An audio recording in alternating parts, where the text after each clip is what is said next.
O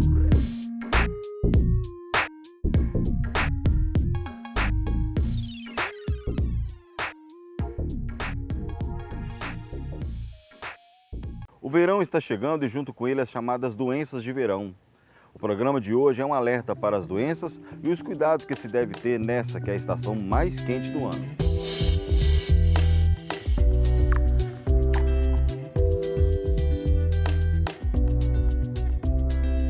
No verão a gente precisa ingerir mais água, ter uma alimentação mais saudável, mais leve, mais rica em frutas, verduras, legumes, a prática de atividade física em horários onde tem menos calor, né, onde o sol está menos quente, então mais cedo ou mais tarde. Acho que é muito importante a gente se cuidar, tomar uma água mais gelada, a gente usar o protetor solar tanto no rosto, tanto no corpo, para a gente se prevenir desse calor e dos raios ultravioletas que fazem tão mal para a nossa pele. Essa época do ano é marcada pelas fortes ondas de calor e também pelos períodos chuvosos.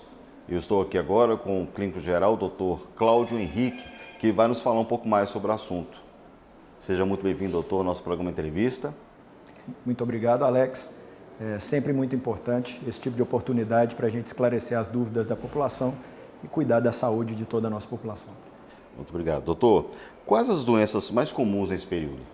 Bem, as doenças mais comuns relacionadas ao período do verão estão diretamente relacionadas também ao forte calor, ao sol, que nesse período se apresenta com muito maior intensidade, elevando as temperaturas, e a umidade, tanto por conta das chuvas, quanto relacionadas ao uso, por exemplo, de práticas de lazer, uso de piscinas, rios, cachoeiras, etc.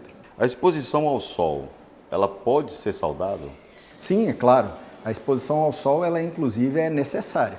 Tá? A gente orienta que todas as pessoas procurem, pelo menos diariamente, fazer uma exposição ao sol para até mesmo produção de vitamina D, que é essencial para o nosso organismo.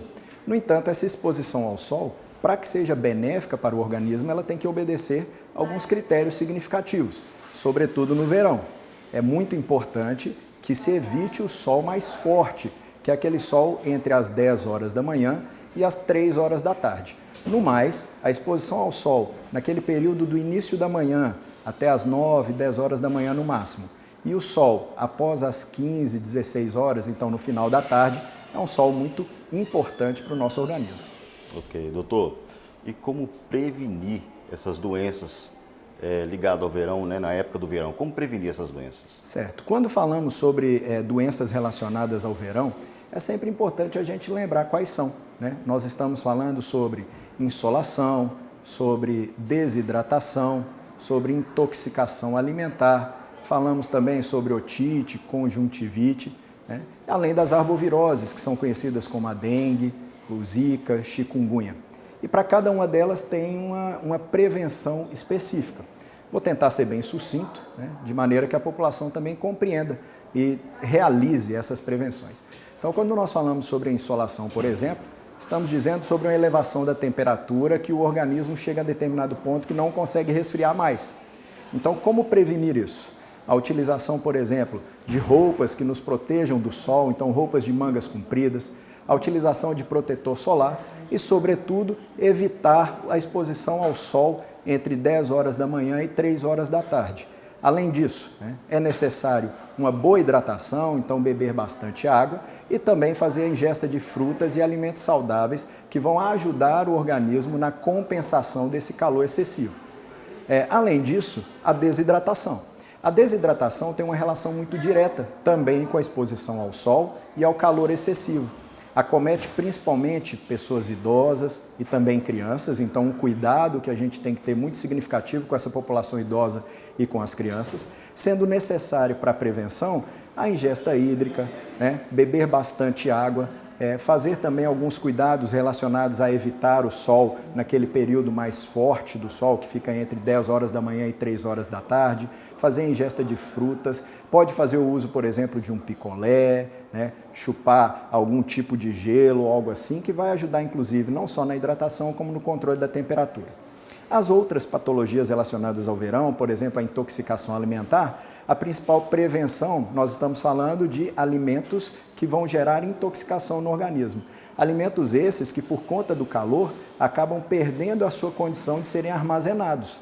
Então, a prevenção da intoxicação alimentar seria justamente o armazenamento adequado dos alimentos, evitar a ingesta de alimentos que ficam expostos ao calor por mais tempo e, sobretudo, se identificar que algum alimento não apresenta aspecto que seja o ideal para o consumo, não fazer esse consumo.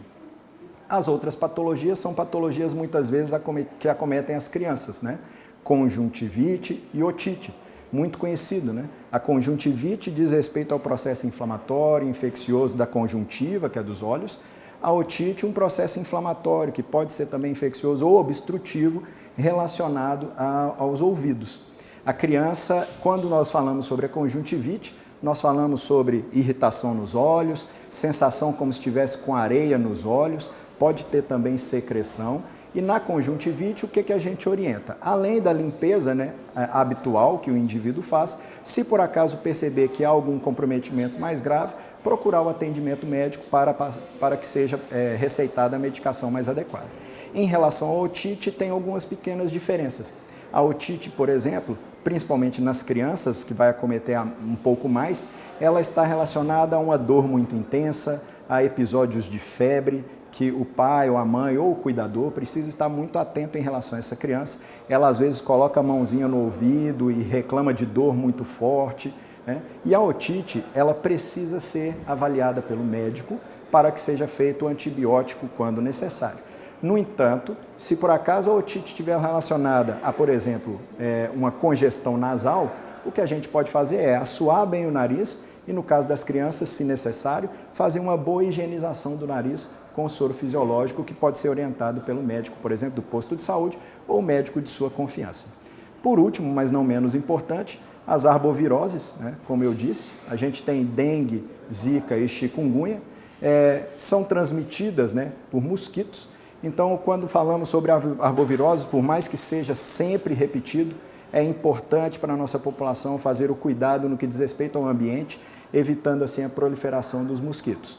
Outra questão significativa é, evidenciando sinais que sejam indicativos dessas doenças que são as arboviroses, como por exemplo uma cefaleia, uma dor de cabeça, né, febre ou algo do tipo, fazer uso preferencialmente de medicações que estejam relacionadas à febre e dor, por exemplo, dipirona ou paracetamol, evitando o uso de anti-inflamatórios, que podem agravar a doença desde que não sejam bem orientados por um médico.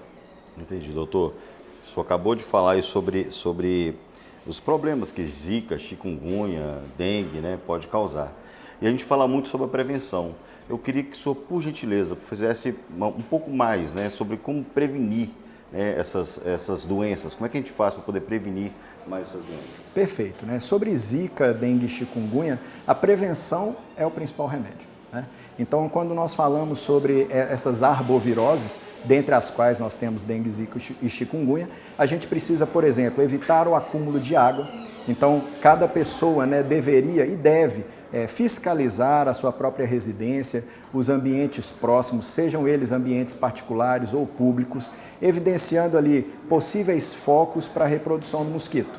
O que seriam esses focos? Vasos de planta, por exemplo, onde fica acumulado água, pneus que muitas vezes, ou garrafas PET, restos de plástico ou de metal, qualquer tipo de recipiente que possa, em algum momento, por conta das chuvas, reter a água e com esse calor há uma reprodução mais intensa dos mosquitos e, consequentemente, uma maior proliferação dessas doenças. Então, o mais significativo nesse momento seria orientar a população de que cada um faça a sua parte dentro do seu ambiente particular, que seriam as suas residências, mas também enquanto comunidade, cuidando dos ambientes públicos para evitar a proliferação desses mosquitos. Porque não adianta nós cuidarmos da nossa casa se o vizinho também não ajuda. Perfeito. É sempre bom essa conscientização justamente por isso. Se cada um fizer a sua parte, a tendência é que a gente consiga minimizar muito os efeitos dessas doenças. Ok, doutor. Muito obrigado pela sua participação no programa Entrevista de hoje. Eu que agradeço a oportunidade e parabéns. Obrigado. Então é isso. Fiquem atentos aos cuidados necessários nessa época de calor. E não se esqueçam de hidratar bastante. Aqui é Alex Quirino para a Univale TV, a TV que te conecta ao conhecimento.